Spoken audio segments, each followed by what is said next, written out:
Hi, I'm Lola Ross. I'm a registered nutritional therapist and women's health expert. I'm working with Time of the Month on their great series, The Drop, and we are going to be responding to some of the most commonly searched questions around hormones. So let's talk about hormones and the menstrual cycle. So there are three key players when it comes to the sex hormones that govern the menstrual cycle: estrogen, progesterone, and testosterone. But there are also accessory hormones that play important roles in the regulation of the cycle too, such as luteinizing hormone and follicle stimulating hormone. When we think of the cycle, we think of it as a four-phase cycle. We think of the four distinct phases that have distinct hormonal fluctuations that kind of direct the events that occur throughout the cycle. The first phase is menstruation. So this is the first day of our bleed is triggered by low levels of progesterone.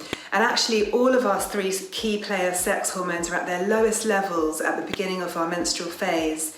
And what's happening is there's lots of signaling going on to our endometrium at this point, just getting enzymes to help to break down the endometrial lining, which comes out as our bleed.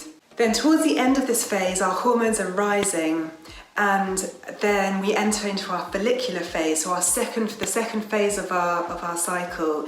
And our hormones, our three key hormones, are on the rise and peaking at the end of this phase. There's also communication and signaling between luteinizing hormone and follicle stimulating hormone and the ovaries, which is basically getting the ovaries to be ready to release an egg at the end of this phase. So when we reach the end of the follicular phase, it's the ovulatory phase, so ovulation, which is the time in the cycle which typically produces an egg, or an egg is released from the ovaries, a mature egg. In a non-conception cycle, so when no pregnancy occurs, what will happen if there is no fertilization, all of those three sex hormones will drop quite significantly before rising again, and then they will send signals, and during this time those hormones are sending signals to the endometrium to start to prepare for the next menstrual phase. So then we move on to the luteal phase, which is the fourth and final phase of the cycle. And during this time, our hormones, our three primary sex hormones, are on the decline, and become at very low levels towards the end of this phase.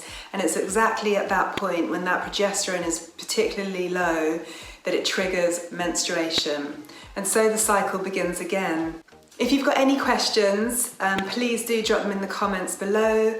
And if you want any further tips around menstrual health or women's health, then please do follow me on Instagram, _Lola Ross, or you can find me on my web platform, lolaross.com.